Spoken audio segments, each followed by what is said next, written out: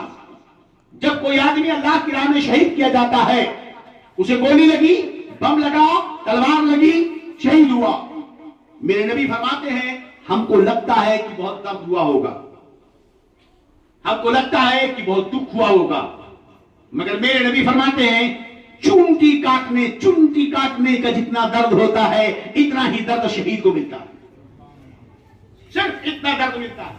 اور اس درد میں اتنی لذت، اس لذت کو یوں سمجھو ایک آدمی کا کوئی بہت بڑا محبوب ہے، بڑا پیارا، اگر کسی دوست نے کسی دوست کو چونٹی کاٹی درد تو ہوا مگر اسے اچھا لگا. شوہر نے بیوی کو چونٹی کاٹی درد تو ہوا مگر بیوی مسکرائی. بیوی نے شوہر کو چونٹی کاٹی درد تو ہوا مگر شوہر مسکرایا، کیونکہ یہ محبت کے اظہار کا ایک طریقہ ہوا. شہید خدا کی راہ میں جب شہید ہوتا ہے اسے چونٹی کاٹنے کا درد محسوس ہوتا ہے، مگر اس درد میں اتنی لذت، اتنی محبت، اتنا پیار اس قدر بھرا ہوتا ہے کہ کل قیامت کے دن جنت میں اللہ عز و جل جنتیوں سے پوچھے گا، جنتیوں ساری نعمتیں تمہیں مل گئی، تم خوش ہو؟ ہاں، کوئی کمی نہیں، یہاں سے کوئی نکلنا چاہے گا؟ نہیں، کوئی بالکل نہیں. کیونکہ جنت کی نعمتیں ایسی ہیں نہ کسی آنکھ سے سنا، نہ کسی کا آنکھ نے دیکھا، نہ کسی کان نے سنا. ایسی نعمتیں دنیا میں نہیں ہو سکتی. سارے جنتی کہیں گے ہم باہر نہیں جا سکتے. حدیث شریف میں الا الشہید یتمنی ان یرجع الی الدنیا فیقتل 7 مرات، مگر شہید کہے گا اے اللہ جنت میں مجھے وہ لذت نہ ملی جو تیرے راہ میں تلواروں کے سائے میں مجھے ملی تھی. میں یہ چاہتا ہوں کہ مجھے دنیا میں بھیج، میں دنیا میں جاؤں، تیری راہ میں لڑوں، قتل کیا جاؤں، پھر دنیا میں بھیج، پھر لڑوں، پھر قتل کیا جاؤں. میں چاہتا ہوں 10 بار دنیا میں جاؤں اور 10 مرتبہ شہید کیا جاؤں. اس لیے کہ تلواروں کے سائے میں جو مجھے لذت ملتی ہے وہ تیری جنت میں نہیں ہے. میاں جنت میں وہ لذت کہاں سے ملے گی؟ وہ لذت کہاں سے ملے گی؟ اس لیے کہ شہید کا جب قطرہ خون کا زمین پر گرتا ہے وہ اپنا مقام جنت میں دیکھ لیتا ہے، اس وقت اسے جلوہ رب نظر آتا ہے. میاں جنت میں جلوہ رب ایک بار بڑی مدتوں کے بعد ملے گا، مگر شہید کو تلوار کے نیچے گردن کٹانے پر فوراً جلوہ خدا محسوس ہوتا ہے، وہ جلوہ خدا دیکھتا ہے. اور جس کے سامنے جلوہ خدا ہو پھر اسے کسی چیز کا احساس کیا ہوگا؟ تو درجہ شہادت یہ موت میں سب سے اعلیٰ درجہ ہے، جس کی وجہ سے بندہ اس مقام رفعت کو پہنچتا ہے کہ میرے نبی صلی اللہ علیہ وسلم نے شہید کو یہ مقام عطا فرمایا. اسی لیے صحابہ کرام ہمیشہ دعا کرتے تھے، میرے نبی خود دعا کرتے تھے کہ میں چاہتا ہوں کہ اللہ کی راہ میں قتل کیا جاؤں، پھر زندہ کیا جاؤں، پھر قتل کیا جاؤں، پھر زندہ کیا جاؤں، پھر قتل کیا جاؤں، پھر زندہ قتل کیا جاؤں. اعلیٰ حضرت امام احمد رضا محدث بریلوی رضی اللہ عنہ فرماتے ہیں کہ کروں تیرے نام پہ جا فدا، نیک جان دو جہاں فدا، جو جہاں سے بھی نہیں جی بھرا، کروں کیا کرو جہاں نہیں، حبیب خدا کا نظارہ کروں میں، تیرے نام پہ سب کو وعدہ کروں میں. اور ایک جان کیا ہے اگر ہو کروڑوں، تیرے نام پہ سب کو وعدہ کروں میں. تو شہادت کی فضیلت اتنی بلند و بالا ہے.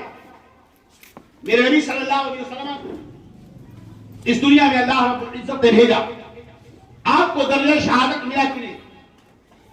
میاں یہ مقام حبیب پر فائز ہے. ایک ہے مقام خلیل اور ایک ہے مقام حبیب.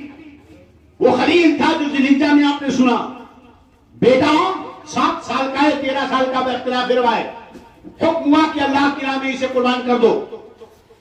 حضرت ابراہیم اپنے بیٹے کو لے کر گئے، تلواروں کے سائے میں آنکھوں پٹی باندھی، الٹا لٹا دیا، چھری گردن پہ رکھی. اللہ نے فرمایا اِنَّ ابراہیم قد صدقت الرؤیا، اے ابراہیم تو نے خواب سچ کر دکھایا. میں نبی مغرب کے بعد ایک نے اس بات کو ذکر کیا کہ ابراہیم نے خواب کہاں پورا کیا؟ وہ تلوار کو چھری چلانے جا رہے تھے، رب نے کہا خواب پورا ہو گیا. میاں وہ خلیل تھا جس کا امتحان تھا. امتحان میں پوری کتاب کا کوشچن نہیں آتا، چند جگہوں سے کچھ مارک لگا کے سوالات آ جاتے ہیں تاکہ ٹیسٹ لے لیا جائے کہ اسٹوڈنٹس نے کتاب کی تیاری کی کہ نہیں، اسٹڈی کیا کہ نہیں، اسے نالج ملا کہ نہیں. اے خلیل تیرا ٹیسٹ ہو رہا ہے، تیرا امتحان ہو رہا ہے کہ تجھے جو حلیم اور بچہ عطا کیا گیا کیا تو اسے اللہ کی راہ میں قربان کرے گا؟ کیونکہ خلیل تو وہ ہوتا ہے جو محبوب کے نام پر سب کچھ قربان کرنے کے لیے تیار ہو. خلیل نے قربانی پیش کی، قربانی دی نہیں، مگر رب تیری قربانی.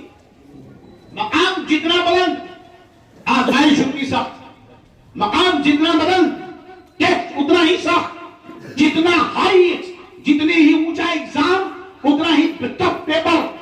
نیٹ کے پیپر میں کتنے لوگوں نے ایگزام دیا؟ کتنا ٹف ایگزام تھا؟ کتنے کوچنگ سینٹر ہوئے؟ کتنے ٹیسٹ لیے گئے؟ کتنی پریکٹس کرائی گئی؟ کیونکہ امتحان ٹف ہوتا ہے, سخت ہوتا ہے.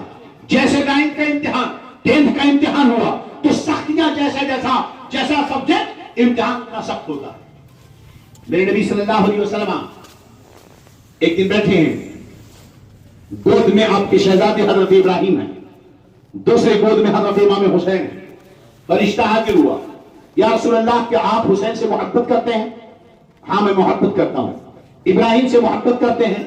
ہاں میں محبت کرتا ہوں. اللہ دونوں میں سے کسی ایک کو آپ کے پاس رکھے گا, دونوں آپ کے پاس نہیں رہ سکتے. ان میں سے کسی ایک کو اللہ جلدی بلا لے گا, آپ جسے پسند کریں.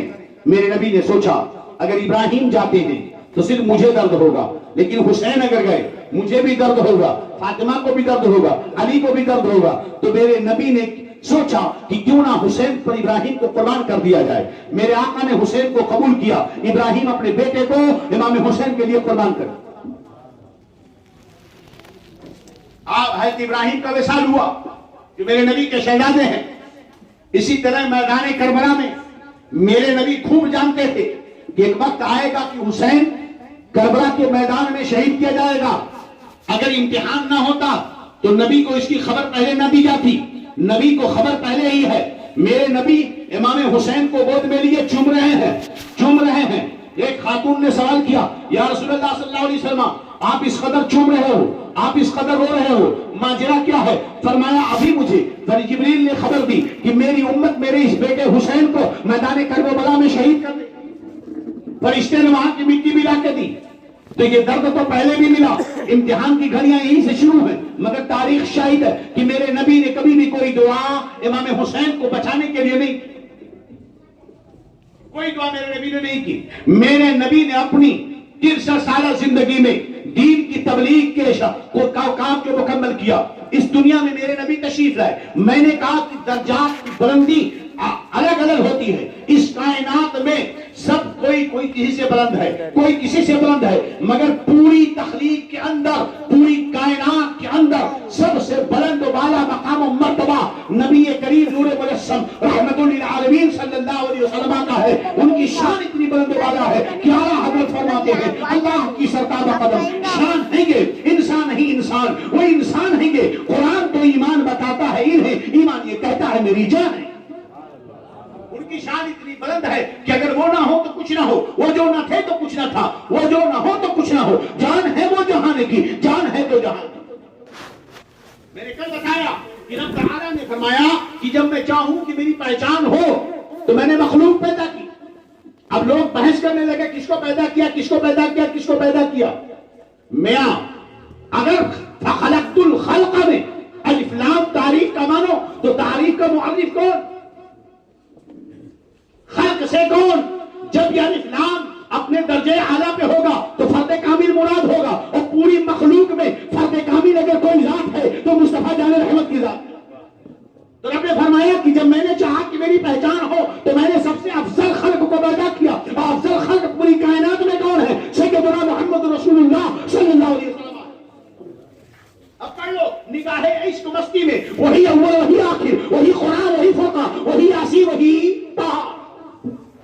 اعلیٰ حضرت کا شعر پڑھ لو کہ اعلیٰ حضرت فرماتے ہیں کہ حضرت آدم نے مصطفیٰ کے نور کو دیکھا تو ارشاد فرمایا ظاہر میں میرے پھول, ظاہر میں میرے پھول, حقیقت میں میری نخل. پھول بعد میں آتا ہے, جڑ پہلے ہوتی ہے. ظاہر دیکھو تو آدم جڑ ہے, پھول مصطفیٰ ہے, مگر حقیقت میں جڑ مصطفیٰ ہے. اعلیٰ حضرت فرماتے ہیں آدم نے کہا ظاہر میں میرے پھول, حقیقت میں میری نخل. اس کل کی یاد میں یہ صدا بشر کی ہے, اس کل کی یاد میں یہ صدا بشر کی ہے. تو کیسے پیدا فرمایا؟ حضرت جابر نے کہا پیدا کیسے فرمایا؟ سب سے پہلے اللہ نے نبی کے نور کو اپنے نور سے بنایا. سائنس نے تحقیق ریسرچ کیا, کہاں سے بنایا, کیسے بنایا, کدھر سے بنایا؟ نہیں کچھ نہیں بنایا. کہا کیسے ہوا؟ کیسے ہو گیا؟ کیسے ہو گیا؟ کہا ایک گولا تھا وہ پھٹا, ایک ڈاٹ تھا وہ پھٹا تو کہیں پانی پھیل گیا کہیں زمین پھیل گئی چھاپ بنی زمین ہوا پانی ہوئی اس طرح ہوا ہم نے کہا سائنس جواب خرابی ہے پھٹنے سے کوئی چیز بنتی نہیں پھٹنے سے چیزیں بگڑتی ہیں تم جس ڈاٹ کی پھٹنے کی بات کرتے ہو وہی ڈاٹ تو مصطفیٰ جان رحمت ہے جس نور کو تمہاری آنکھوں نے دیکھا نہیں اسی نور کو رب نے پہلے بنایا پھر اس نور کے 4 حصے کیے 2 سے عرش بنایا ایک سے عرش بنایا کرسی بنائی پھر دونوں ایک نور کے 2 حصے کیے پھر ایک نور کے 2 حصے کیے پھر ایک نور کے 2 حصے کیے اس طرح تقسیم ہوتی رہی جنت بنی جہنم بنا زمین بنی آسمان بنا عرش و ہوا شجر و حجر بنے پہاڑ بنے دریا بنے یہ زمین بنی یہ کائنات بنی مصطفیٰ کا نور تقسیم ہوتا رہا اور یہ پوری کائنات دنیا میں وجود آ گئی یہ کوئی 100 سال پہلے بریلی کے امام احمد نے عقیدہ نہیں دیا ہے بلکہ کئی 100 سال پہلے ایک عظیم محدث ایک عظیم صوفی بزرگ حضرت شیخ سعدی شیرازی علیہ رحمت و رضوان اپنی کتاب میں لکھتے ہیں تو اصل وجود آمدی حضرت خوش دیگر خرچے موجود رسول فرائے کچھ یا رسول اللہ تم ساری موجودات کی اصل ہو جو کچھ ہوا ہے یہ آپ کے صدقے میں بنا تو اعلیٰ حضرت نے کہا نا لا رب العرش جس کو جو ملا ان سے ملا بڑھتی ہے کونین میں نعمت رسول کا تو میرے آقا صلی اللہ علیہ وسلم سب سے پہلے اپنے وجود نور میں تو اصل جو وجود نور ہے اور نور کے لیے وکالت نہیں بنتا آپ اس لائٹ کے سامنے دوسری لائٹ لگا دو اس کا سایہ نظر نہیں آئے گا نور ہے اور اسے دیکھنے کے لیے آنکھ چاہیے اندھے نور کو نہیں سمجھ سکتا آنکھ نور کے لیے نور چاہیے اور جن کی آنکھوں میں نور نہیں جن کے دلوں میں نور نہیں ایمان کا وہ مصطفیٰ کے نور کو نہیں سمجھ سکتے اسی نور کے صدقے میں کائنات بنتی رہی اسی نور کا صدقہ رہا آدم آئے نسل انسانی بڑھی اسی نور کا صدقہ رہا نوح آئے نسل انسانی بڑھی اسی نور کا صدقہ رہا شعیب و صالح آتے رہے انبیاء آتے رہے کائنات بنتی رہی پھیلتی رہی اس کے بعد سب سے آخر میں پیغمبر دو جہاں رحمت للعالمین شفیع المذنبین طٰہٰ و یاسین ارواح فدا سیدنا محمد رسول اللہ صلی اللہ تعالی علیہ وسلم اس دنیا میں تشریف لائے ترمذی کی روایت ارشاد فرماتے ہیں میرے آقا صلی اللہ علیہ وسلم ارشاد فرماتے ہیں کہ ہم آنے میں سب سے پیچھے ہیں مگر قیامت کے دن سب سے آگے رہیں گے ہم آگے میں پیچھے ہیں مگر قیامت میں سب سے اور معراج میں سب سے آگے رہے میرے نبی اس دنیا میں تشریف لائے آپ نے لوگوں کو تعلیم دی نصیحت فرمائی دعوت توحید دیا تمام انبیاء نے یہی دعوت توحید دی نبی کریم صلی اللہ علیہ وسلم نے جب ایک روایت میں آتا ہے کہ اسلام کی اور میرے نبی کی شان ختم نبوت کی مثال یوں ہے کہ جیسے ایک آدمی ایک محل بنا رہا ہو اور اس پر اینٹ لگاتا جائے اینٹ لگاتا جائے اینٹ لگاتا جائے اینٹ لگاتا جائے پورا مکان تیار ہو گیا بخاری شریف ہے پورا مکان تیار ہو گیا میرے آقا فرماتے ہیں اس کی چکر لگاتا رہا مگر اخیر میں ایک اینٹ کی جگہ خالی ہے پھر آخری اینٹ اٹھا کر کے وہاں رکھ دی میرے آقا فرماتے ہیں قصر نبوت کی میں وہ آخری اینٹ ہوں رکھ دیا گیا محل تیار ہو جبریل حاضر ہوئے ارشاد فرمایا الیوم اکملت لکم دینکم واکملت علیکم نعمتی ورضیت لکم الاسلام دینا اے محبوب آج کے دن ہم نے تمہارے لیے تمہارے دین کو مکمل کر دیا تم پر اپنی نعمتیں مکمل کر دی اور تمہارے لیے دین اسلام سے راضی ہو گیا میرے نبی صلی اللہ علیہ وسلم نے اپنی زندگی میں اپنی حیات طیبہ میں مہد سے لے کر لحد تک زندگی کا کوئی گوشہ ایسا باقی نہیں جس کی تعلیم و تربیت اسلام نے نہ دی ہو میرے نبی نے صرف 23 سال میں زندگی کا 40 سال کی عمر کے بعد آپ نے تبلیغ شروع کی ہے 23 سال زندگی کی تبلیغ کے ہیں ان 23 سالوں میں میرے نبی نے زندگی کا کوئی ایک گوشہ باقی نہ رکھا جس کے لیے آپ نے وصول، قانون، طریقہ زندگی جینے کا ڈھنگ نہ بتا دیا ہو. میاں میرے نبی نے دانتوں میں کھلار کرنے کا بھی ڈھنگ بتایا، بالوں میں کنگھی کرنے کا ڈھنگ بتایا، ناخن کاٹنے کا ڈھنگ بتایا، شوہر بیوی کے معاملات کے ڈھنگ بتائے، غسل کرنے کا طریقہ بتایا، بال کاٹنے کا طریقہ بتایا، نماز کے فرائض و واجبات بتائے، توحید کا درس دیا، شرک و کفر بتایا، صغیرہ کبیرہ گناہوں کا فرق بتایا، ماں باپ کا مقام بتایا، اولاد کی تعلیم و تربیت کا ڈھنگ بتایا، تہذیب، تمدن اور سلطنت کے معاملات، حکام، عمرات، طلاق، نکاح، زندگی کے سارے مسائل، بیع و شراء، مارکیٹنگ، ساری چیزوں کے کوئی گوشہ ایسا باقی نہیں جو میرے نبی نے 23 سال کے اندر پورا مکمل طور پر بیان کر کے نہ رکھ دیا. یہ وقت نہیں ہے، ورنہ میں زندگی کے تمام گوشوں میں سے کچھ نہ کچھ مثالیں آپ کے سامنے ضرور رکھتا جس سے آپ کو یہ پتہ چلتا کہ زندگی کے کن کن گوشوں کو میرے نبی نے بیان فرمایا. بس اتنا سمجھ لو کہ میرے نبی نے ناخن کاٹنے کا بھی ڈھنگ سکھایا کہ کیسے تمہیں ناخن کاٹنا ہے، ناک کے بال کاٹنے ہیں یا اکھاڑنے یہ بھی بتایا، بغل کے بال آپ کو کاٹنے ہیں یا اکھاڑنے یہ بھی بتایا. میرے نبی نے چلنا، اٹھنا، بیٹھنا، کیسے کھانا کھانا ہے، کیسے سونا ہے، کیسے اٹھنا ہے، کیسے پانی لینا ہے، کیسے نہانا ہے، کیسے کلی کرنا ہے، کیسے ناک میں پانی چڑھانا ہے، تمہیں غسل کیسے کرنا ہے. زندگی کا کوئی شعبہ ایسا نہیں، مر کر کفن و دفن سے لے کر قبر میں اتارنے تک، ماں کے پیٹ میں جب بچہ ہے تب ماں کیا کرے، اس وقت بچہ کب کیا ہوگا، کب بچے کا کیا حکم ہوگا، کس مہینے میں اس کی کیا حالت ہوگی، کس مہینے میں روح پڑے گی، کب اس کا عمل لکھا جائے گا، کتنے مہینے میں وہ پیدا ہو سکتا ہے، کتنے مہینے کے بعد وہ پیدا ہوگا، 6 مہینے میں بھی پیدا ہو سکتا ہے، 8 مہینے میں بھی پیدا ہو سکتا ہے، 9 مہینے میں پیدا ہو سکتا ہے، 12 مہینے میں بچہ پیدا ہو سکتا ہے. اس کی گروتھ کیا ہوگی، میڈیکل سائنس سے لے کر بزنس تک، میتھمیٹکس سے لے کر کے بایولوجی تک کوئی ایسا مسئلہ باقی نہیں ہے جو میرے نبی نے اپنی 300 سالہ زندگی کے اندر اپنی امت کو نہ فرما دیا ہو. مگر افسوس ہے امت مسلمہ پر کہ اپنی زندگی کے لیے آج ہم مغربی دنیا کو دیکھ رہے ہیں، آج ہم غیروں کو دیکھ رہے ہیں،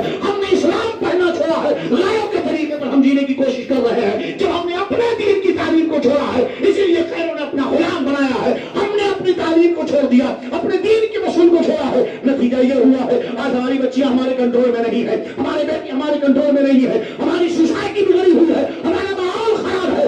آج ہم دین سے تو دور ہیں، سب کچھ ہمارے اندر پایا جاتا ہے مگر اسلام کی تعلیم نہیں پائی. آپ دیکھیں اللہ اکبر. سلمان فارسی ہے ترمذی کی روایت، سلمان فارسی گزر رہے تھے تو وہ یہودیوں نے پکڑا، مذاق کرنے لگے. قد علمکم کل نبیکم کل شیء حتی الخراء.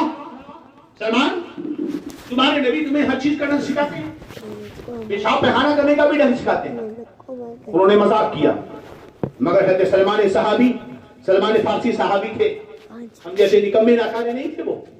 وہ شرمائے نہیں، انہوں نے سینہ تان کر کے کہا نام قد علمنا نبینا صلی اللہ علیہ وسلم کل شیء حتی الخراء. ہمارے نبی نے ہمیں ہر چیز کرنا سکھایا. ہمارے نبی نے سکھایا کہ جب پیشاب پخانہ کرو تو قبلہ کی طرف تمہارا منہ نہ ہو، قبلہ کی طرف تمہارا پیٹ نہ ہو. میرے نبی نے فرمایا جب پیشاب پخانہ کرو پانی استعمال کیا کرو. میرے نبی نے فرمایا جب پیشاب پخانہ کرو تو تم اگر پتھر استعمال کرتے ہو تو داغ پتھر استعمال کرو. میرے نبی نے فرمایا گوبر اور ہڈی سے یا مت لیا کرو. میں سلمان فارسی کا مذاق اڑایا، یہودیوں نے، سلمان نے ڈٹ کر کے جواب دیا. آج ہمارا حال کیا ہے؟ سب سے شرم نہیں آتی؟ ہاں؟ تمہیں کالی گھٹاؤں کا بھی نہ پہچاننا آیا، نشیمت سے دھواں اٹھتا تم کہتے ہو سامن ہے. میاں داڑھی رکھنا کوئی مولوی کی ذمہ داری ہے؟ داڑھی رکھنا مولوی کی نہیں، اسلام کی ذمہ داری ہے، مسلمان کی ذمہ داری ہے داڑھی رکھنا. شریعت پہ عمل کرنا یہ مولوی گیری کی ذمہ داری نہیں ہے، ایک مسلمان کی ذمہ داری ہے. ناچ گانے اور بے حیائیوں سے بچنا، فلمیں، ڈرامے، گندی چیزیں، گالی گلوچ، یہ صرف مولویوں کی ذمہ داری نہیں ہے، بچنا اس سے. یہ مسلمان ہونے کے ناطے ہر مسلمان کی ذمہ داری. لیکن آج گاڑی نہیں رکھتے کیونکہ لوگ مذاق اڑاتے ہیں. اس قدر حالت خراب ہے کہ اتنی بے حیا اور بے شرم لڑکیاں ہیں جو کھل کر کہتی ہیں داڑھی والا ہوگا تو ہم شادی نہیں کریں گے. میں تو کہتا ہوں قیامت کے دن جب نفسی نفسی کا عالم ہوگا اور بخشش کے لیے تمہیں کسی عالم کی ضرورت پڑے گی تو بتانا، اور اپنا نکاح بھی کسی بیداری والے سے پڑھا لینا، اور جب مرنا تو جنازہ بھی کسی بیداری والی سے پڑھا لینا۔ آج یہ حالت ہے ہمارے گھروں کی، بیٹھ کر ہم مسجدوں میں آ کر مفتی صاحب و حاجیوں کو رد نہ کریں، ٹونڈے تبلیغوں کے خلاف نہ بولیں، اس لیے لوگ کہتے ہیں اصلاح پہ تقریر کرو۔ بچیاں خراب ہو رہی ہیں، نوجوان بگڑ رہے ہیں۔ ایسی سوسائٹی میں آپ رہتے ہو، آپ کے رہتے ہوئے آپ کے نوجوان نشہ کیسے کر رہے ہیں؟ آپ کے رہتے ہوئے آپ کے نوجوان نماز کیوں نہیں پڑھ رہے ہیں؟ کیا اس کا باپ اپاہج ہو گیا؟ جب باپ خود نہیں پڑھے گا تو بیٹے کیا پڑھیں گے؟ خاک؟ کیا اس کا باپ لنگڑا ہو گیا ہے؟ میاں نسب لوگے تو مٹ جاؤ گے ہندی مسلمانوں، تمہاری داستان تک بھی نہ ہوگی داستان۔ میرے نبی نے اسی دین کو ہم تک پہنچانے کے لیے کافروں کے پتھر کھائے، میرے نبی نے اسی دین کو ہم تک پہنچانے کے لیے کافروں کی گالیاں سنی ہیں، میرے نبی نے اسی دین کو ہم تک پہنچانے کے لیے میرے نبی کو مجنون کہا گیا، پاگل کہا گیا، دیوانہ کہا گیا۔ میرے نبی سجدے میں ہے حرم شریف کے اندر کعبہ میں، کافروں نے ذبح کیے ہوئے اونٹ کی اوجڑی لا کر میرے نبی کے کندھے پہ رکھی۔ ایسے دن آ گیا، مسلمان کے گھر پیدا ہو گئے اس لیے مسلمان ہو، گوشت کھاتے ہیں اس لیے مسلمان ہیں، بریانی کے لیے ہم مسلمان ہیں۔ قوت فکر و عمل پہلے فنا ہوتی ہے، پھر کسی قوم کی شوکت پہ زوال آتا ہے۔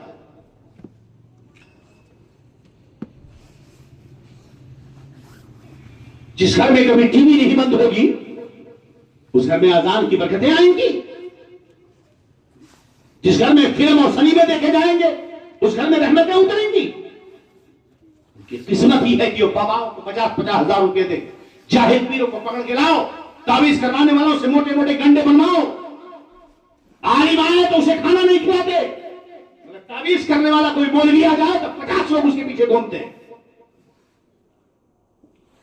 تعویذ کرنے والا مولوی چاہیے آپ۔ میں نہیں کہتا کہ تعویذ گنڈا حرام ہے، مگر فکر کتنی گندی ہے سوچو۔ ایک عالم، کتنا بڑا عالم آ جائے، السلام علیکم، وعلیکم السلام، اسے اپنے گھر ٹھہرانے نہیں تیار نہیں، اسے کھانا نہیں کھلا سکتے۔ تعویذ بنانے والا آ جائے، 10 لوگ آگے پیچھے، حضرت میرے گھر، حضرت میرے گھر، حضرت میرے گھر۔ ارے تیرے گھر میں قرآن نہیں ہے؟ اگر روزانہ قرآن پڑھا جاتا تجھے تعویذ کی ضرورت نہ پڑتی، اگر روزانہ سورہ فلق سورہ ناس پڑھا جاتا تو تجھے جادو ٹونے سے ڈرنے کی ضرورت نہیں تھی، اگر آیت الکرسی پڑھا جاتا تو تیرے گھر میں کبھی مصیبت نہ آتی، اگر سورہ واقعہ پڑھا جاتا کبھی روزی میں تیرے برکت ختم نہیں ہوتی، سورہ یاسین ہر صبح پڑھتا تو تیری کاروبار میں ترقی ہوتی۔ مگر تم نے تو یہی سوچ رکھا ہے بڈی پہ پیسہ اٹھاؤ، بڈی پہ کھاؤ، بڈی پہ جیو، دل مردہ، عمل مردہ، زندگی برباد۔ بات کہاں سے کہاں چلی گئی؟ یہ وہ دل کا درد ہے جو آج ہر بڑے شہر کو برباد کر رہا ہے، بالخصوص سنیوں۔ ہمارے سنیوں نے تو پیر کا کرتا چھونے کو جنت سمجھ رکھا ہے۔ اب تو جلسے ہوتے ہیں تو تقریر پروگرام میں اللہ اس کے رسول کی بات کم، پیر صاحب کے نعرے زیادہ لگتے ہیں۔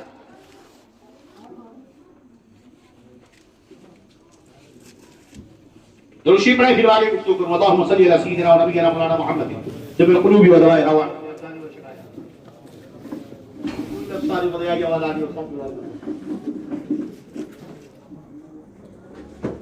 دین مکمل ہوا، وصول دین مکمل ہوئے۔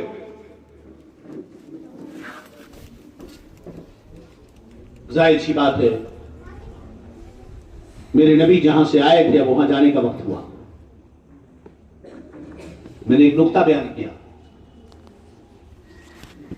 میں نے صدر صاحب کو فون کیا اور صدر صاحب سے میں نے کہا صدر صاحب قبلہ مفتی حیات الرحمان صاحب کو میں بھیج رہا ہوں۔ میں نے اپنے ادارہ مرکز ضیاء السنہ بلوائی منگلور سے فون کیا صدر صاحب کو ٹی جی مسجد کے کہ میں مفتی صاحب کو آپ کے پاس بھیج رہا ہوں، اور مفتی صاحب صدر صاحب کے پاس بیٹھے ہوئے ہیں۔ صدر صاحب کہیں گے مفتی صاحب تو میرے پاس بیٹھے ہیں، آپ بھیج کسے رہے؟ جب آدمی اپنی جگہ پہ موجود ہوتا ہے تو اسے بھیجا نہیں جاتا۔ میرا رب قرآن میں فرماتا وما ارسلناک الا رحمۃ للعالمین، اے محبوب ہم نے آپ کو دونوں جہان کے لیے رحمت بنا کر کے بھیجا۔ گویا کہ مصطفیٰ جو اس جہان میں آئے ہیں رب نے انہیں بھیجا ہے، اور رہنے ان کا مسکن تو کوئی اور ہے۔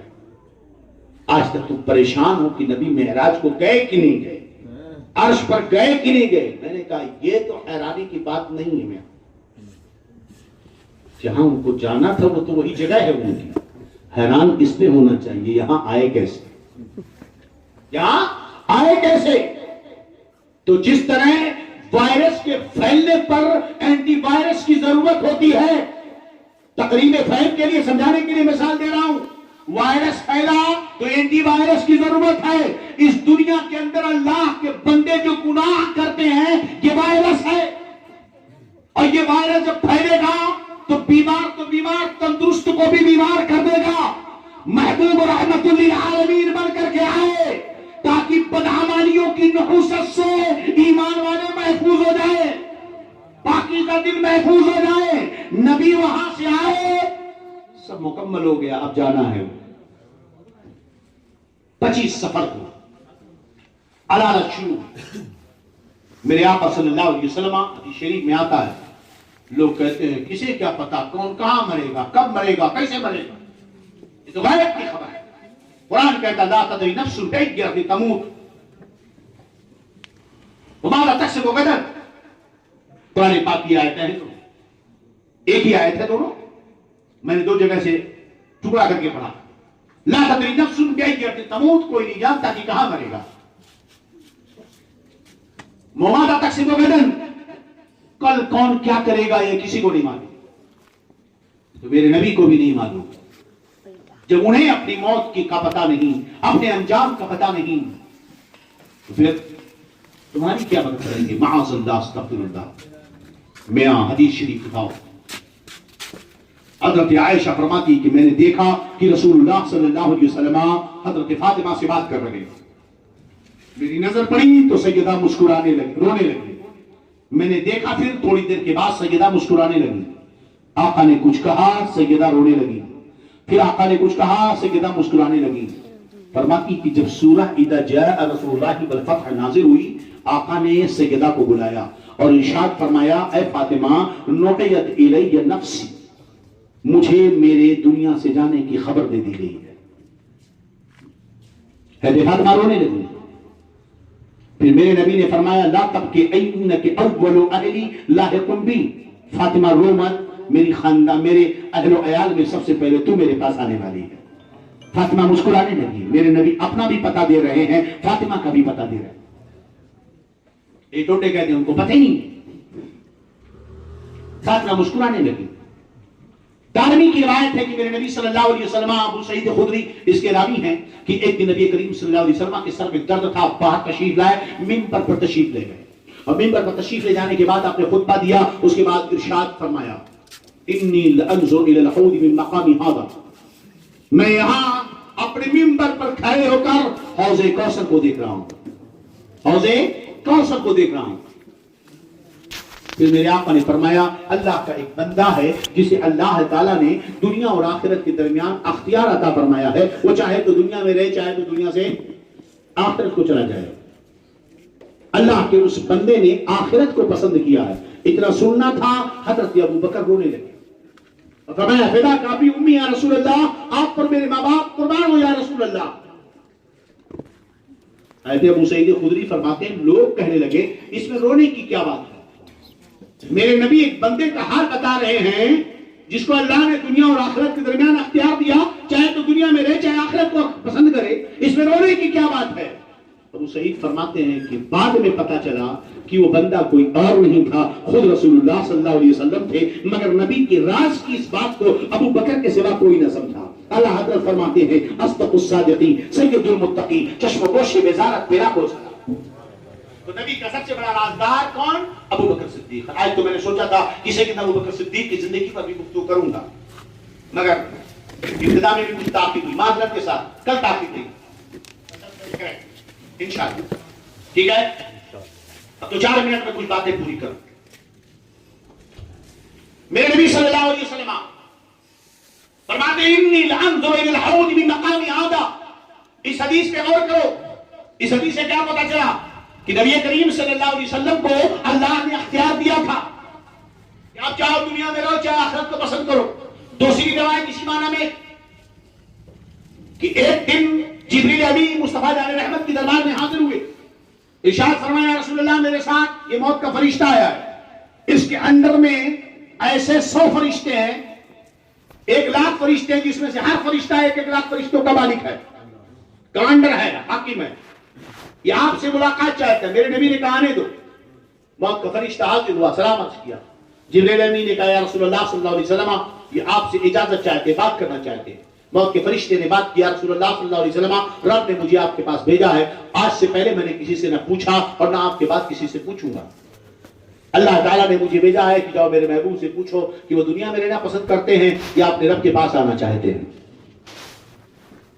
یہ شان مصطفیٰ جان رحمت کی ہے.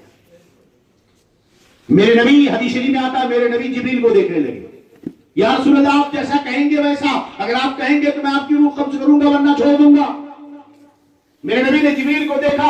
جبریل نے کہا یا رسول اللہ ان اللہ اشتاق الی لقائی, اللہ آپ سے ملاقات کو مشتاق ہے. میرے نبی نے فرمایا تو پھر میری روح نکال لی. بات سمجھ آئی؟ اسے یہ پتہ چلا کہ نبی کی شان وہ ہے کہ فرشتے موت سے اجازت لیتا ہے اور کسی دنیا میں کسی انسان سے فرشتے موت اجازت نہیں دیتا. اللہ تعالیٰ نے سب کو سب چیزوں کی خبر علم اللہ تعالیٰ نے وَعَلَّمَكَ مَا لَمْ تَكُنْ تَعْلَمْ, اللہ نے آپ کو ہر وہ چیز سکھا دیا جو آپ نہیں جانتے. میرے نبی نے جو حجۃ الوداع فرمایا آخری خطبہ دیا, اس نے فرمایا کہ آج سن لو, شاید اس کے بعد میں تم سے ملاقات نہ کروں. یہ آخری حج ہے میرا خطبہ, اس کے بعد اب شاید میں تمہیں خطبہ نہ دے سکوں. اسی بیماری کے عالم میں میرے نبی نے مسجد نبوی میں آنا بند کر دیا. تقریباً آپ کی حیات طیبہ میں میرے نبی نے فرمایا کہ مروا ابا بکر فلیصلی بالناس, ابو بکر سے کہو کہ وہ لوگوں کو نماز پڑھائیں. اس وقت سیدہ عائشہ صدیقہ رضی اللہ عنہا میرے نبی کی بارگاہ میں حاضر. سیدہ عائشہ صدیقہ موجود ہیں. میرے نبی کا اعلان ہوا مروا ابا بکر فلیصلی بالناس, ابو بکر سے کہو کہ وہ لوگوں کو نماز پڑھائیں. حضرت عائشہ فرماتی ہیں یا رسول اللہ میرے ابا نرم دل آدمی ہیں, آپ کے مصلی پہ کھڑے نہیں ہو سکتے, آپ کے مصلی پہ کھڑے نہیں ہو سکتے. عمر سے کہو کہ وہ نماز پڑھائیں. میرے نبی نے فرمایا مروا ابا بکر فلیصلی بالناس, دوبارہ فرمایا. تیسری بار فرمایا مروا ابا بکر فلیصلی بالناس انتن صواحب یوسف, تم سب سے یوسف آلیہ ہو, ابو بکر سے کہو کہ وہ نماز پڑھائیں. میرے نبی کی حیات طیبہ میں 17 وقت کی نمازیں حضرت ابو بکر نے مسلمانوں کو پڑھائیں. اسی ایک مرتبہ کی بیماری میں حضرت ابو بکر نماز پڑھا رہے تھے, میرے نبی مسجد کے اندر تشریف لائے. چلنے کی طاقت نہیں تھی. حضرت عباس حضرت علی کندھا سہارا لے کر کے آئے. آپ جب اندر گئے حضرت ابو بکر کے بغل میں پہنچے. حضرت ابو بکر کو پتا چلا, اپنے مصلی سے پیچھے ہٹ. میرے نبی صلی اللہ علیہ وسلم نے بیٹھ کر نماز پڑھائی, ابو بکر نے بیٹھ کر کھڑے ہو کر نماز پڑھائی. میرے نبی کی تکبیر پر ابو بکر تکبیر کہتے تھے اور ابو بکر کی تکبیر پر سارے صحابہ رکوع و سجدہ کرتے تھے. سبحان اللہ سبحان اللہ. آج یہ جو نئے مولوی پیدا ہوئے نا, اب تک تو یہ تھا کہ فلاں چیز جائز ہے ناجائز کی دلیل قرآن حدیث اقوال فقہا ہوتے تھے. آج یہ چیز جائز کہ ناجائز, جائز کیوں فلانے مولانا کرتے ہیں, یہ چیز کیوں فلانے مولانا کرتے ہیں. ہم نے کہا یہ حرام تو فلانے مولانا کیوں کرتے ہیں. ابھی وہ مولانا کیوں کرتے ہیں جا کے ان سے پوچھ, شریعت کا حکم ناجائز ہے تو سنا جائز. یہ کم سے یہ کون سی دلیلیں بن گئی, فلانے مولانا فلانے مولانا فلانے مولانا. تم نے کتنے مولانا دیکھے ہیں جی. بولو جب مسئلہ موجود, میرے نبی مصلی پر ہے, آواز تیز نہیں, ابو بکر ان کے پیچھے, نبی کی تکبیر پر ابو بکر تکبیر کہتے ہیں, ابو بکر کی تکبیر پر صحابہ نماز پڑھتے ہیں. کیا ضرورت ہے نماز میں مائک کی؟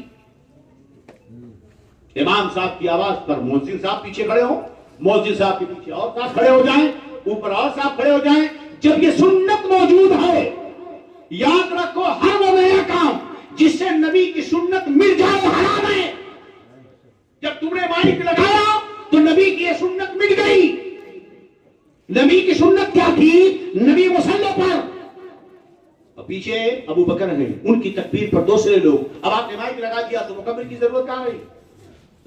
مکبر کی ضرورت رہی؟ تو سنت جو نبی کی تھی بیٹی کی نہیں. خدا نے عقل کہاں رکھی اللہ نے؟ اب اس پر کل کوئی فتنہ نہ کرے. میرا کام بتانا ہے، میں آپ کو ڈنڈے سے کام نہیں کروا رہا ہوں. اپنا اپنا خود خیال رکھیں. قیامت میں نماز کا جواب آپ کو دینا ہوگا، آپ کی، مجھے نہیں دینا. میں تو اکیلے نماز پڑھ لیتا ہوں مگر مائک پہ نماز نہیں پڑھتا. ہاں، کسی بھی حالت میری نماز ہے. ایک تو بخشے جانے کے لائق ہوں نہیں، نماز پڑھ رہا ہوں، شاید اسی کے صدقے بخش دیا جاؤں. تم مائک لگا کر میری نماز ہی برباد کرنا چاہتے ہو اور اس کے بعد جھگڑا کرتے ہو. ایسا لگتا ہے کہ ایک فرض ہے، اگر نماز مائک نہیں لگایا تو نماز نہیں، ایمان چلا جائے گا. اگر ایسا نہیں تمہاری مارا کیوں کرتے مسجدوں میں؟ کیوں لفڑے ہو رہے ہیں مسجدوں میں؟ تصویر کے مسئلے میں ہنگامے کیوں؟ بہرحال یہ مسئلہ آ گیا تو میں نے بیچ میں ذکر کر دیا. میرا کام ہے حق مسئلے کو بتا دینا. اگر اتنا ضروری نہ سمجھتے تو تم مسجدوں میں لڑتے نہیں. بہت آسان ہے بھائی. قرات نہیں سنتے حضرت، قرات نہیں. ابھی گھر قرآن پڑھ لیا کر. گھر میں تو توفیق نہیں ہوتی مسجد میں امام کی قرات سننے آئے. اپنے بچوں کو پڑھا، یہ بچے پڑھ لیں گے. ان کو بٹھا کر میں بیٹے پڑھ سورہ فاتحہ میں سنتا ہوں. خود سیکھ. جھگڑا کرنے کا بہانہ قرات نہیں سنائی دیتی، مائک لگاؤ، یہ صرف بہانہ ہے جھگڑا کرنے. نہ قرآن سننا ہوتا تو کیا امام کی قرات کی سننا ضروری تھی؟ آج تک بیچارے صحابہ تابعین لاکھوں لاکھوں کی تعداد میں نماز پڑھتے تھے، ان کو قرات نہیں سنائی دیتی تھی، ان کی نمازیں نہیں ہوتی تھی.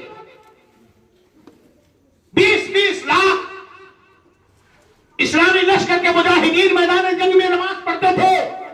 ایک امام کے پیچھے سب کو آواز پہنچتی تھی. آج ہی نمازی ہو گئے. پہلے تو شہر میں ایک مسجد ہوتی تھی، سارے لوگ اس میں ہوتے، تب کیسے نماز ہوتی؟ تب نماز ہوتی تھی. آج نمازیں نہیں ہیں. کم سے کم سجدوں کی برکت سے مصیبتیں ٹلتی تھی، وہ سجدے بھی بتا دو گے. بہرحال نبی کریم صلی اللہ علیہ وسلم نے نماز پڑھائی. ابو بکر نے ان کے پیچھے نماز پڑھی. اب یہ وقت نہیں اس میں تفصیل میں جانے کا. 17 وقت کی نمازیں حضرت ابو بکر نے میرے نبی کی حیات طیبہ میں پڑھایا. ایک دن مسئلہ درپیش آیا. حضرت ابو بکر کسی وجہ سے دیر ہو گئی آنے میں. حضرت عمر آگے بڑھے، چاہت کی لاؤ میں نماز پڑھا دوں. میرے نبی حجرے میں ہیں.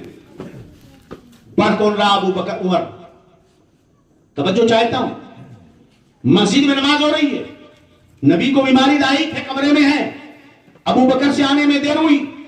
عمر آگے بڑھے تاکہ نماز پڑھا دیں.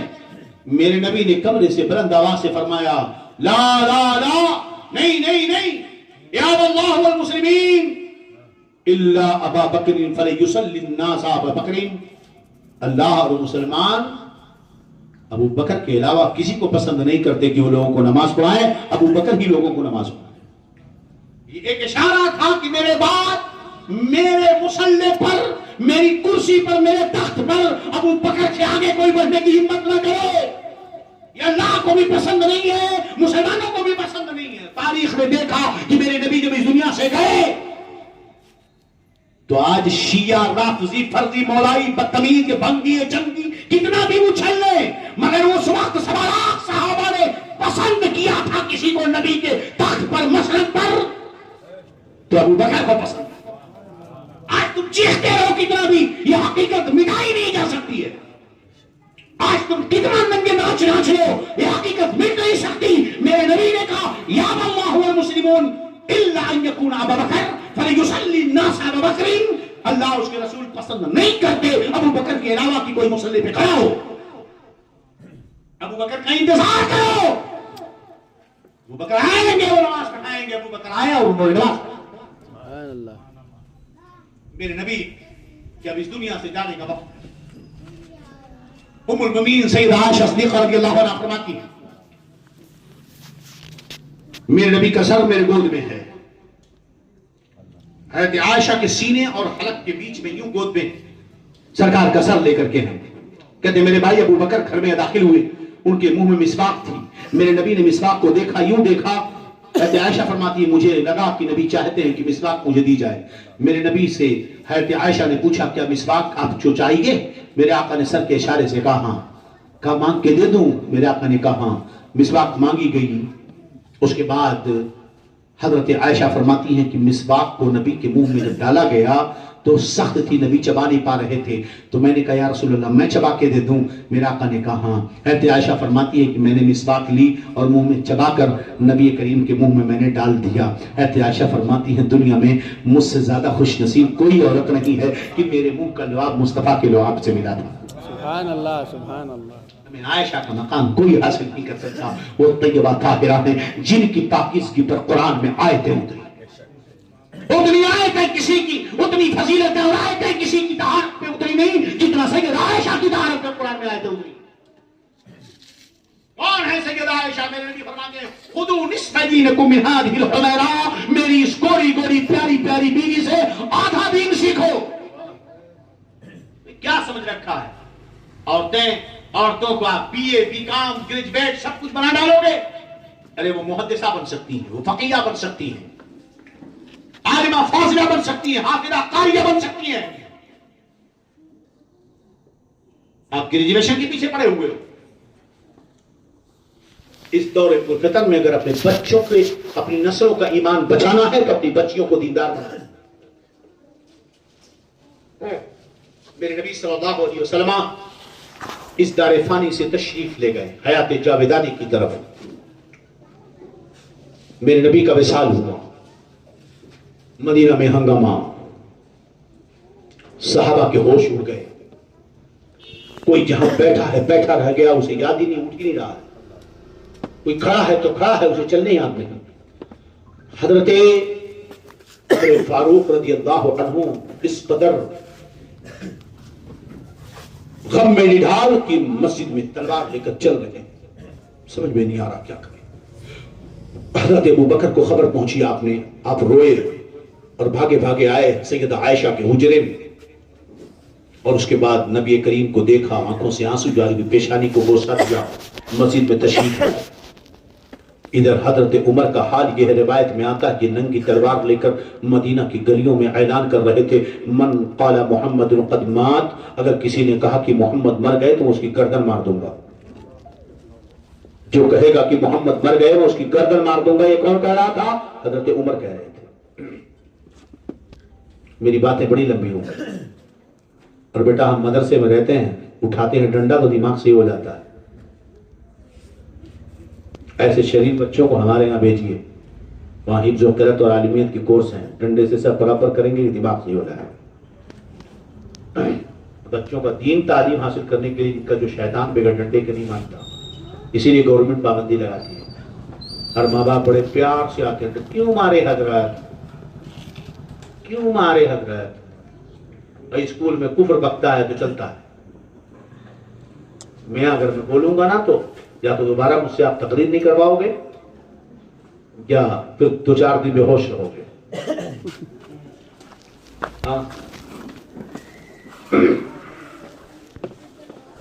میرے نبی صلی اللہ علیہ وسلم حضرت عمر اگر اس کے بعد اٹھا تو تیرے پیر پھوڑوں گا. درشی پڑھیں اللہم صلی علی سیدنا و نبینا محمد طب القلوب و دوائها وعافیت الابدان و شفائها و نور الابصار و ضیاء و علی آلہ و صحبہ وسلم. بڑی ہی توجہ سے چند باتیں سن لیں. بہت اہم بات بتا رہا ہوں، یہ تقریر نہیں، یہ سمجھنے کی چیز جو بتا رہا ہوں. میرے نبی اس دنیا سے تشریف لے گئے، روح جسم انور سے جدا ہو گئی. حضرت عمر آپ بچے ادھر توجہ چھوڑیے، بہت ضروری بات ہے، بیچ میں ڈسٹرب مت کریں. حضرت عمر تلوار لے کر ننگی کہہ رہے ہیں جس نے کہا محمد مر گئے میں اس کی گردن مار دوں گا، جبکہ روح جسم سے جدا ہو چکی ہے. حضرت عمر کو یقین نہیں ہو رہا کہ نبی پر بھی موت آ سکتی. کہہ رہے ہیں جو کہے گا محمد مر گئے وہ اس کی گردن مار دوں گا. کون ہے عمر؟ عمر میرے نبی فرماتے ہیں کہ عمر وہ ہے جس کی زبان سے فرشتے بولتے ہیں. توجہ، عمر وہ ہے جس کی زبان سے فرشتے بولتے ہیں. کہ میری امت میں اگر کوئی محدث ہے تو عمر ہے. لوگوں نے پوچھا مطلب کا؟ جس کی زبان سے فرشتے بولتے. ایک روایت. دوسری روایت ان اللہ جعل الحق على لسان عمر وقلبی، اللہ نے حق کو عمر کی زبان اور دل پہ رکھ دیا ہے. مطلب عمر حق کے خلاف بولتا بھی نہیں اور حق کے خلاف سوچتا بھی نہیں. عمر جو بولتا ہے وہ حق بولتا ہے، جو سوچتا ہے وہ حق سوچتا ہے. تیسری روایت میرے نبی فرماتے ہیں انی لانا شیاطین الجن والانس قد فروا من عمر، میں نے دیکھا ہے کہ انسانی جنات اور شیطانی جنات دونوں میری عمر کو دیکھ کر بھاگتے ہیں. یعنی جس راستے پہ عمر ہوتا ہے اس راستے پر شیطان نہیں چلتا. عمر بولتا ہے تو حق بولتا ہے، حق کے خلاف کچھ نہیں بولتا. عمر دل میں سوچتا ہے تو حق سوچتا ہے، حق کے خلاف کچھ نہیں سوچتا. عمر وہ ہے جس کی زبان سے فرشتے بولتے. توجہ، عمر وہ ہے کہ 20 مقامات قرآن پاک میں، صحابہ کی رائے الگ، عمر کی رائے الگ، قرآن اترا اس رائے پر جو عمر کی رائے ہے. 20 مقامات ہیں. عمر جو کہہ رہے تھے اللہ نے آیت اتاری، عمر کی رائے قرآن کے مطابق ہو گئی. یہ ادبن کہہ رہا ہوں کہ آیت عمر کی رائے کے مطابق نہیں، یہ ادبن عمر کی رائے قرآن کے مطابق ہوگی. ایک مثال دے کر گزروں گا میں. بخاری شریف کی روایت کتاب الصلاۃ کی، جسے ٹنڈے بھی صحیح بولتے ہیں. اور آج کل کا جھروا، کچھ لوگ کہتے ہیں زیادہ پڑھے لکھے لوگ، اسکول کالج کے لڑکے وہاں بھی بنتے جا رہے ہیں. میں نے کہا یہ اسکول کی برکت. ہاں یہ اسکول کی برکت. تمہیں کالے گھٹاؤں کا بھی نہ پہچاننا آیا، نشیمت سے دھواں اٹھتا تم کہتے ہو سارا. ارے جس اسکول میں ٹیچر سے مذاق چلتا ہو، فرینڈ شپی چلتی ہو، مذاق جوک، یہ ڈے وہ ڈے، جس کالج میں جس اسکول میں، کچھ لوگ بولتے ہیں مولانا صاحب تو بڑے خلاف ہیں. میں اسکول کے خلاف نہیں ہوں، بالکل نہیں، طریقہ تعلیم کے خلاف. مگر افسوس امت مسلمہ پر ہے کہ زہر کا گھونٹ پی کر جی رہی ہے، آہستہ آہستہ اپنے اولادوں کی ایمان برباد تو کر رہی ہے، مگر اس کو یہ توفیق نہیں ملتی کہ کوئی ایسا اسکول کھول لے جہاں اسلامی طرز تعلیم کے طریقے پر تعلیم دی جا سکے. انشاءاللہ فقیر نے مدرسہ قائم کیا ہے، ادارہ مرکز یا سنہ غوثیہ ایجوکیشن ٹرسٹ. وہاں ہم یہ کوشش کر رہے ہیں کہ بچوں کو اسکول کی تعلیم کے ساتھ دین کی بھی تعلیم دلائی جائے. بہت سارے کھلے بھی ہیں مگر وہاں صرف نام کا مسئلہ ہے. ہم یہ کوشش کر رہے ہیں کہ حضور محدث کبیر کے فیضان سے صحیح طریقے سے تعلیم دی جا سکے. اس وقت ہمارے ادارے میں 60 بچیاں ہیں جن میں ہم فرسٹ پیو وغیرہ کی تعلیم چلوا رہے ہیں. خیر، بات مکمل کر دوں. عرض کر رہا تھا کہ بخاری شریف کتاب الصلاۃ کی نم حدیث، حضرت عمر میرے آقا صحابہ مسجد حرام میں ہیں. حضرت عمر نے اس پتھر کو دیکھا جس پر حضرت ابراہیم کھڑے ہو کر خانہ کعبہ کی تعمیر کر رہے تھے، جسے مقام ابراہیم کہتے ہیں. آپ جاتے ہو گے مقام ابراہیم میں، خانہ کعبہ کے دروازے کے سیدھا سامنے آب زمزم سے تھوڑا پہلے ایک جگہ بنی ہوئی ہے، اسے تانبے یا سونے سے لیپ دیا گیا ہے. اندر قدموں کے نشان ہیں جسے مقام ابراہیم کہتے ہیں. وہ پتھر ہے جس پر حضرت ابراہیم نے خانہ کعبہ کی تعمیر کی. اس پتھر پر حضرت ابراہیم کے قدموں کے نشان. فرمایا پہلے وہاں پر نماز نہیں پڑھی جاتی. عمرہ کے موقع پر حضرت عمر نے فرمایا یا رسول اللہ، یہ بڑا بابرکت جنتی پتھر ہے، یہ اتنا پیارا پتھر ہے کہ ابراہیم خلیل سے اتنی محبت کرتا ہے کہ قدموں کے نشان کو اپنے سینے میں اس نے رکھا ہے. یا رسول اللہ لَبِ اتَّخَذْنَا مِن مَقَامِ ابراہیم مُصَلًّى، کاش ہم اس مقام ابراہیم کو نماز پڑھنے کی جگہ بنا لیتے. اب وہابی لوگ کیا کریں گے؟ ٹنڈے بیچارے، پتھر کی جگہ کو عمر کہتے ہیں ہم یہاں اب نماز پڑھ لیتے تو اچھا ہوتا.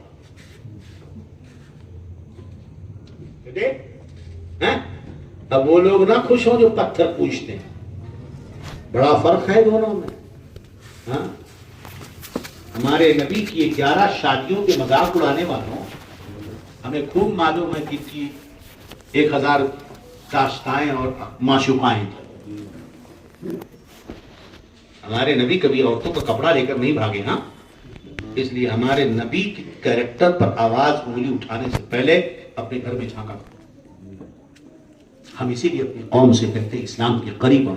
ایک ٹاپک ہے, کبھی میں بات کروں گا اس پر, اگر موقع ملا تو کبھی بات کروں. اسلام کی تعلیم, میرا جو درس حضرت بتا رہے ہیں, روزانہ 10 بجے سے میرا تفسیر قرآن اور درس بخاری کا درس چلتا ہے, رات کے 11:30-12 بجے تک چلتا ہے, اور پورے ہندوستان میں پورے ورلڈ سے لوگ اس میں شریک ہوتے ہیں. لنک آپ لوگوں کو پہنچتی ہوگی. اب جو لوگ توجہ دیتے ہیں, جو نہیں دیتے نہیں دیتے. میں بات کو ختم کرنا چاہتا ہوں بڑی تیزی سے, لیکن تیزی سے نہیں کہہ سکتا, بات کو مکمل کروں گا. یہاں ہم نماز پڑھنے کی جگہ بنا لیتے ہیں. یہ جملہ تھا حضرت عمر کا, لَوِ اتَّخَذْنَا مِن مَقَامِ إِبْرَاهِيمَ مُصَلًّى. ابھی عمر نے یہ کہا تھا, جبریل آیت لے کر آئے ہوئے, وَاتَّخَذُوا مِن مَقَامِ إِبْرَاهِيمَ مُصَلًّى. یہی جملے عمر کے تھے, یہی جملہ جبریل لے کے اتر گئے. وَاتَّخَذُوا مِن مَقَامِ إِبْرَاهِيمَ مُصَلًّى. اے مسلمانوں, مقام ابراہیم کو نماز پڑھنے کی جگہ بنا لو. اب عمرہ کرنے والے, حج کرنے والے کو طواف کے بعد مقام ابراہیم کے پاس 2 رکعت نماز نفل ہے پڑھنی. یہی نماز ہے. یہ عمر ہے. وہ عمر کیا کہہ رہا ہے جس کی زبان سے فرشتے بولتے ہیں. وہ عمر کیا کہہ رہا ہے جس کی زبان پہ حق ہے, دل میں حق ہے. وہ عمر بول رہا ہے جس کو شیطان دھوکا نہیں دے سکتا. کیا؟ جس نے کہا محمد مر گئے میں اس کی گردن ماروں گا. نہیں سمجھے؟ حالانکہ روح جدا ہو چکی ہے. گویا کہ اللہ نے عمر کی زبان سے اعلان کروا دیا کہ خبردار, میرے نبی پر موت تو آئی ہے مگر تم انہیں مردہ مت کہنا, ورنہ عمر ہوگا تو گردن مارے گا. پھر ابو بکر آ گئے, کہنے کہ عمر بیٹھو گا, نہیں بیٹھتا. حضرت ابو بکر مصلی پہ گئے, منبر پہ کھڑے ہوئے, ارشاد فرمایا, جو محمد کی عبادت کرتا تھا وہ جان لے کہ محمد پر موت طاری ہو گئی ہے, اور جو اللہ کی عبادت کرتا تھا وہ زندہ ہے. قرآن فرماتا ہے, وما محمد الا رسول قد خلت من قبله الرسل افإن مات او قتل انقلبتم على اعقابكم ومن ينقلب على عقبيه فلن يضر الله شيئا. قرآن میں اللہ فرماتا ہے محمد اللہ کے ایک رسول ہیں, اگر وہ ان پر موت طاری ہو جائے یا وہ شہید کر دیے جائیں تو کیا تم دین سے پھر جاؤ گے؟ جو دین سے پھرے گا وہ اللہ کا نقصان نہیں کرے گا, اپنا نقصان کرے گا. جیسے قرآن کی آیت حضرت ابو بکر نے پڑھی, حضرت عمر کہتے ہیں یا اللہ, ایسا لگ رہا تھا کہ یہ قرآن کی آیت اتری ہی نہیں ہے. ابو بکر نے پڑھا تو ہم کو یاد آیا کہ قرآن میں یہ آیت ہے. ایک طرف عمر سے اعلان کروایا گیا کہ ہرگز محمد کو مردہ مت کہنا, دوسری طرف عقیدے توحید بتا دیا گیا ابو بکر کی زبان سے کہ موت ایک حقیقت ہے جو خدا کے علاوہ سب پر آئے گی. اعلیٰ حضرت نے اسی کو کہا انبیاء کو بھی جلانی ہے مگر اتنی اتفاق آنی ہے, بس اسی آن کے بعد ان کی حیات مثل سابق وہی جاویدانی ہے. نبیوں پر سب پر موت آئے گی مگر ہماری اور تمہاری موت میں بڑا فرق ہے. تو زندہ ہے واللہ, تو زندہ ہے واللہ, میری چشم عالم سے چھپ جا. اتنی ہی حیات طیبہ پر اور خلافت صدیق پر انشاءاللہ کل گفتگو ہوگی. اللہ تعالی ہمارے ایمان عقیدے جان و مال عزت و آبرو کی حفاظت فرمائے. استغفر اللہ ربی من کل ذنب واتوب الیہ. اشہد ان لا الہ الا اللہ واشہد ان محمد عبدہ ورسولہ. یاد رہے کربلا کی جو جنگ تھی وہ خلافت ہی کی جنگ تھی, اس لیے خلافت کو سمجھنا بہت ضروری ہے. اللہ ہمیں سلامت رکھے. آمین آمین یا رب العالمین. استغفر اللہ ربی من کل ذنب واتوب الیہ. اشہد ان لا الہ الا اللہ واشہد ان محمدا عبدہ ورسولہ. السلام علیکم.